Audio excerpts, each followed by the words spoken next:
27th, 28th birthday, Celtics win. Jets, who need to have more fun, are favored by a touchdown over the soft Patriots in Foxborough on Sunday. Last matchup was a 24-3 Thursday night trouncing. It was also the last win for the Jets. So, Nick, do the Jets deserve to be 7-point favorites? What do I think about the Jets, Wilds? That they're what? A bad frauds? Team. Oh. A bad team. That they're 2-5 because they're a 2-5 caliber team. Yeah. And that they've been massively overrated by the media at large.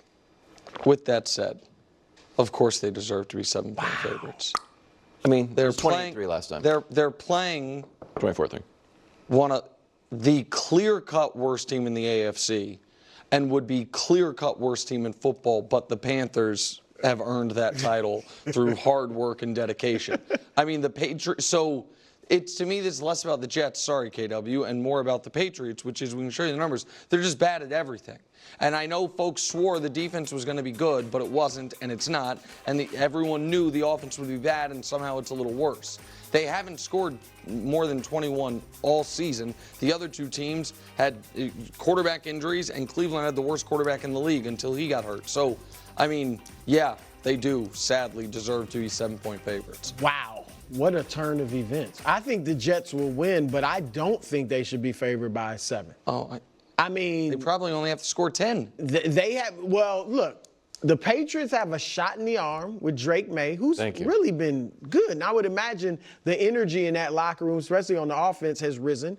The coach, we'll see what this means, but he called them out as soft, and they admitted he's right. We've been playing soft.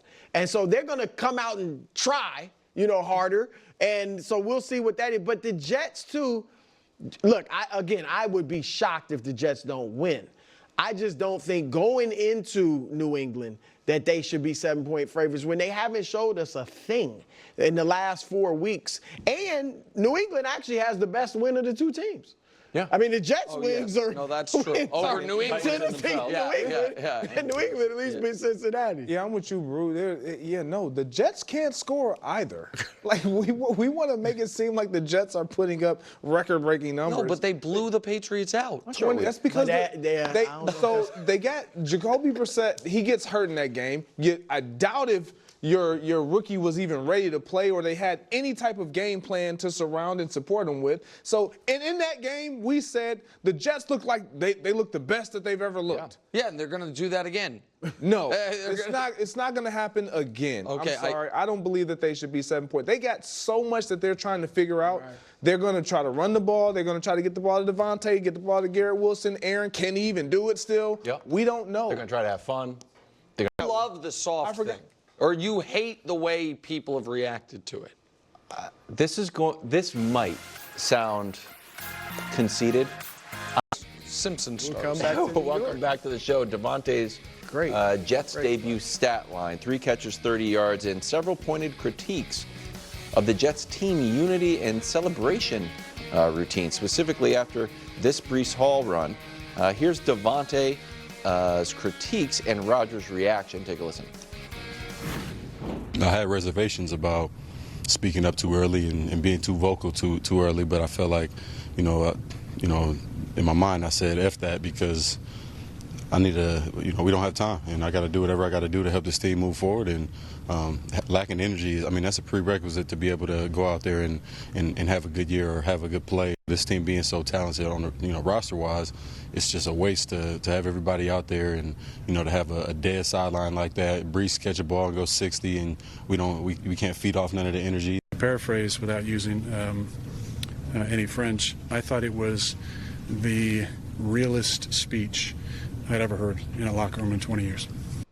Wow, that's high praise. Reaction. Well, I credit to Devontae Adams for doing that. And he prefaced it, when he started by saying, look, I know I just got here and all that stuff. So I credit him. That's leadership. The problem is the reason they may be so listless and lack so much energy might be his buddy, Aaron Rodgers.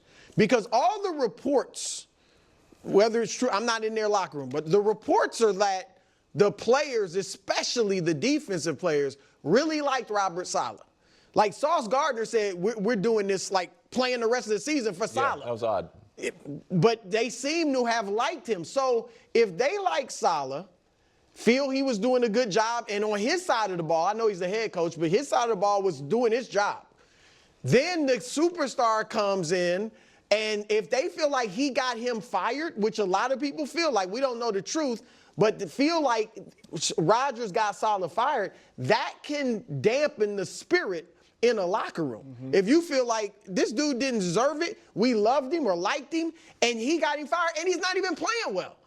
It's hard for players, and Greg, you can speak to this better than me, but from my experience as a reporter, it's hard for players to play with a teammate that they feel runs the organization. LeBron used to get some criticism for this, like because he has so much power. When players feel like he could cut me, he could trade me, that's tough. LeBron was able to lead teams to the finals, but Aaron Rodgers is looking washed. And so that, I think that can dampen a team's spirit. So that might be the reason they don't have energy. Yeah, I think you're spot on as it pertains to Devontae and the things that he said. Like, I love that he said something. I'm glad he didn't just sit back and just watch it.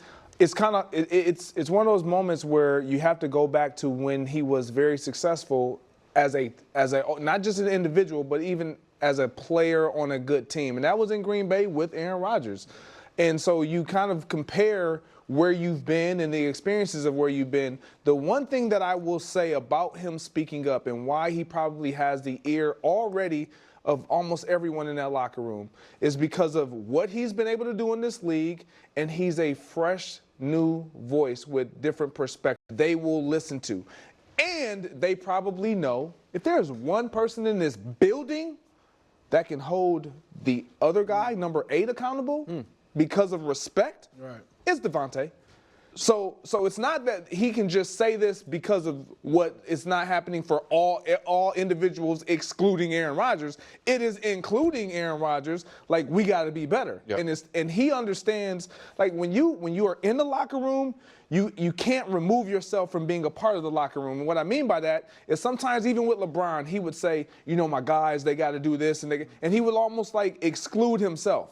But when you have a guy who is highly revered in the locker room and outside of the locker room as one of the better players in the league that can hold himself to the fire, and I think Devontae is that type of a guy, and we hear it from Aaron, but we don't really feel it.